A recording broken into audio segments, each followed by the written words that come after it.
형제 간의 왕권 다툼으로 인하여 그 싸움이 번져서 압살롬은 암논을 죽이고 또 압살롬은 거짓과 술수를 써서 백성들의 마음을 빼앗아 아버지 다윗을 왕궁에서 내어 쫓고 다윗의 군대와 이스라엘 간의 전쟁을 하였습니다. 그 전쟁에서 다윗의 군대가 이겼고 압살롬이 죽고 이스라엘이 패하였습니다. 열심히 싸웠습니다. 그런데 이제 문제가 뭐냐 하면 싸움 후에 어떻게 정리를 할 것인가, 이것이 문제지요. 나라 간의 싸움을 보더라도 시작은 잘했는데 어떻게 평화를 맺으며 어떻게 결론을 낼 것인가에 대해서는 참 어려운 문제예요. 부부간에도 마찬가지죠. 열심히 싸웠는데 싸우고 나서 어떻게 이 싸움을 멈출 것인가, 어떻게 화해를 할 것인가에 대한 답이 없다라는 겁니다. 오늘 본문의 말씀을 통해서 우리가 깨닫고 교훈을 얻고자 하는 것이 바로 그와 같은 지혜입니다.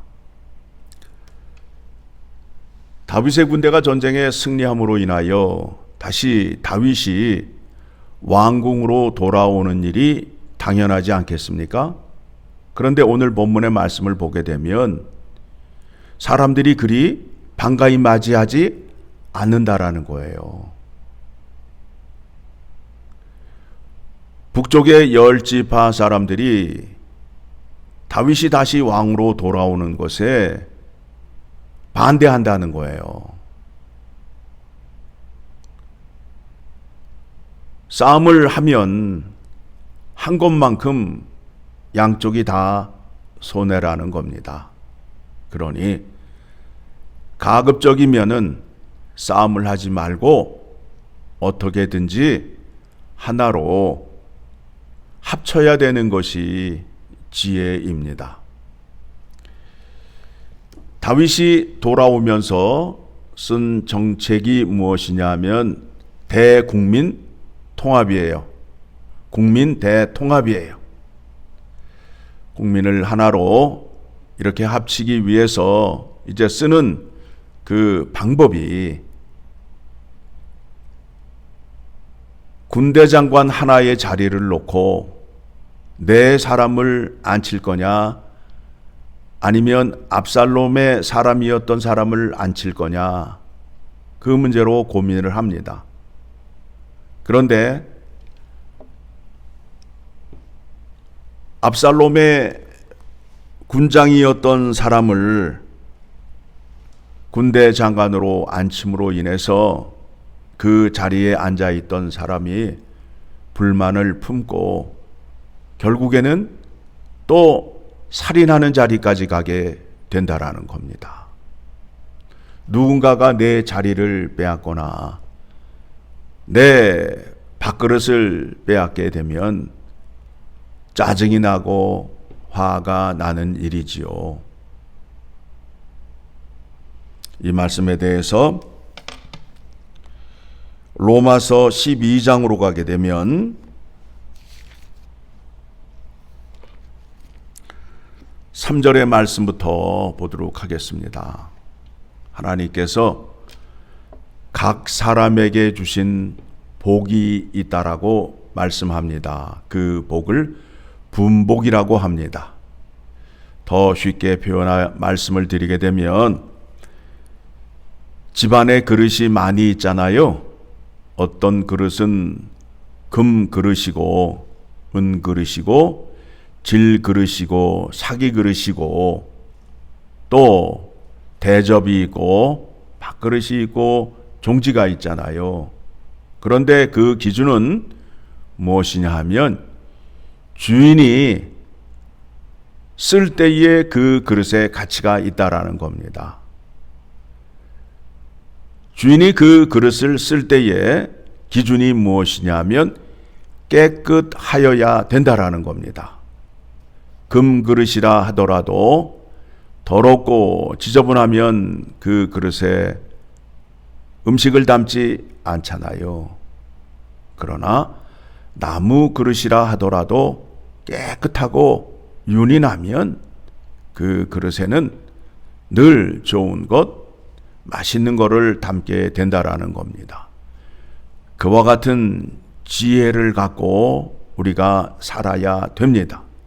높은 자리에 올라가면 좋은 것이 아니라 현재 있는 내가 있는 그 자리에서 늘 정직하고 진실하고 의롭게 사는 것이 하나님께 영광을 올려드리고 또 내가 기쁨을 얻는 것이란 말입니다. 3절의 말씀입니다.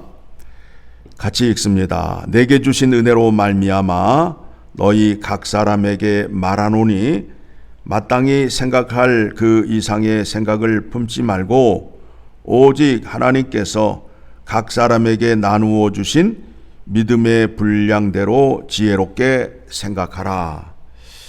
우리가 한 몸에 많은 지체를 가졌으나 모든 지체가 같은 기능을 가진 것이 아니니 이와 같이 우리 많은 사람이 그리스도 안에서 한 몸이 되어 서로 지체가 되었느니라.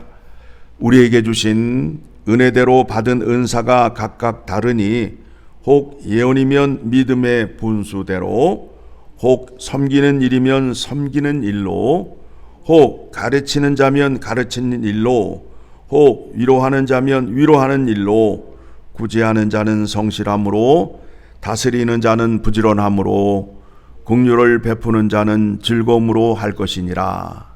하나님께서 교회 안에 믿음의 성도들에게 은사를 주셨어요.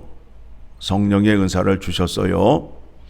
그런데 한 사람에게 왕창 몰아서 그 은사를 준 것이 아니라 한 가지씩 은사를 주셨단 말입니다. 그러니까 내가 맡은 은사가 무엇인지 그 은사로 어떻게 이웃에게 덕이 되며 도움이 되어야 하는지를 깨달으라는 겁니다. 그런데 욕심 많은 사람이 많은 은사를 가지려 하고 또 많은 자리를 찾으려 해요. 그렇게 되면 문제가 생긴다라는 겁니다. 바로로서의 할 일이 있어요.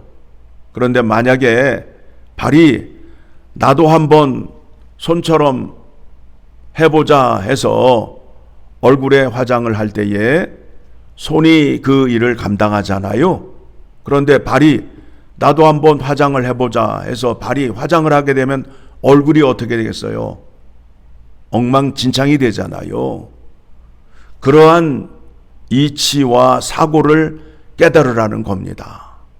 그런데 내가 열심히 하는 것이 하나님께 영광이고 내가 해야 교회가 잘 되고 상을 받는다라는 그런 이기적이고 어리석은 행동으로 하지 말라라는 겁니다. 그래서 때가 되면 물러날 줄도 알고 양보할 줄도 아는 그런 지혜가 필요하다라는 겁니다. 각 지체가 서로 연합을 하는 데 있어서 거짓과 술수로 하지 않아요. 여러분 몸을 생각하시며 말씀을 들으면 이해가 쉽습니다. 오른손이 왼손을 속인 적이 있습니까? 손이 발을 속인 적이 있습니까? 아니에요. 속이지 않아요. 우리는 하나님의 사랑으로 예수 그리스도 안에서 하나가 된 사람들이에요. 그래서 그 사랑을 받은 사람들은 형제를 미워하거나 형제를 이용하려 하지 아니하고 오히려 낮은 자리에서 섬기는 자로서 그 모습을 드러낸다라는 겁니다. 그래서 9절에 같이 읽습니다. 사랑에는 거짓이 없나니 악을 미워하고 선에 속하라. 거짓말로 사랑을 하는 것은 그거는 가증한 것이지요. 10절 형제를 사랑하여 서로 우애하고 존경하기를 서로 먼저 하며, 먼저 존경하고 먼저 사랑하는 자리로 나아가라고 말씀하고 있습니다. 그런데 우리의 마음이 교만해서 왜 내가 먼저 저 사람에게 사랑을 해야 돼?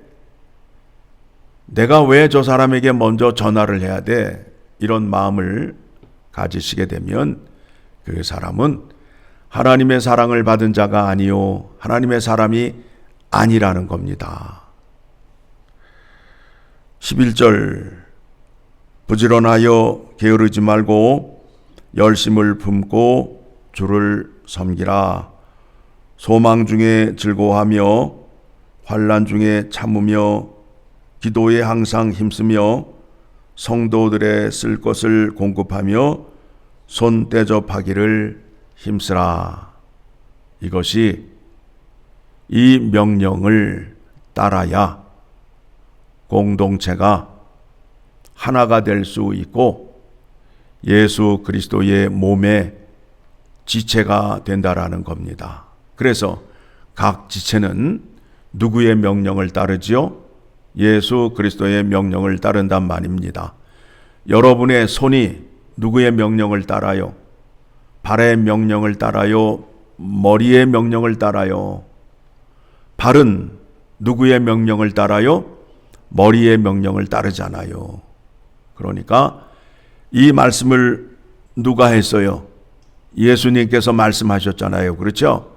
그러니까 예수님께서 말씀하신 거기 때문에 내 자존심이 거기에 개입될 수가 없어요.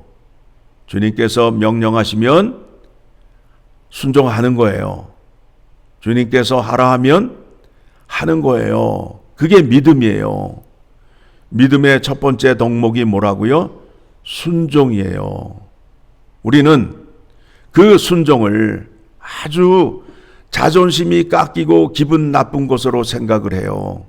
그런데 사람이 사람에게 말을 했을 때 그 사람의 말에 뭔가 굴욕적으로 다가설 때는 자존심이 깎이겠지만, 그러나 성경의 말씀은 사람의 말이 아니라 예수님의 명령이기 때문에 예수님 명령에 순종하는 자리로 가셔야 돼요. 순종하는 자리로 가셔야 돼요. 그와 같은 믿음이 없으면 예수님의 제자가 아닌 것입니다. 예수님을 주인으로 섬기는 자가 아니라는 겁니다. 하나님께서 각자에게 주신 복이 있습니다.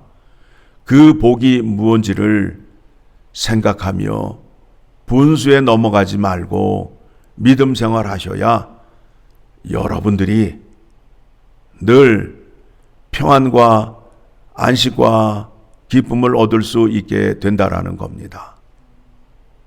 교회에서 강단에서 목사가 말씀을 전하잖아요.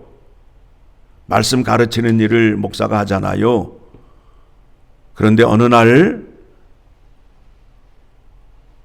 이번 주 주일날 권사님이 단위에 올라가서 설교를 하세요. 그러면 그 나머지 시간이 어떻게 돼요? 기분이 좋아요? 두려움과 공포 속에 지내야 돼요? 그렇지요. 즉, 그 일은 내 분수에 맞는 일이 아니라는 겁니다. 그것을 깨달으셔야 돼요. 여러분, 불편한 자리가 있잖아요. 갑자기 대우를 잘 받아요. 그런데 그게 불편할 때가 있어요. 내 몸에 맞지 않는 게 있단 말입니다. 그거를 잘 분별하셔서 믿음 생활해야 된다라는 겁니다. 압살롬은 다윗의 아들로서 아버지의 말씀에 순종을 하여야 하고 하나님의 말씀을 지킴으로 왕위에 오를 수 있는 것인데, 자기의 생각과 거짓과 술수로 그 자리에 올라서 결국은 어떻게 되었어요? 칼에 죽임을 당하잖아요. 오늘 말씀 통해서 각자 믿음의 분수에 맞게 생각하며 따르는 현명한 사람이 되기를 간절히 소망합니다.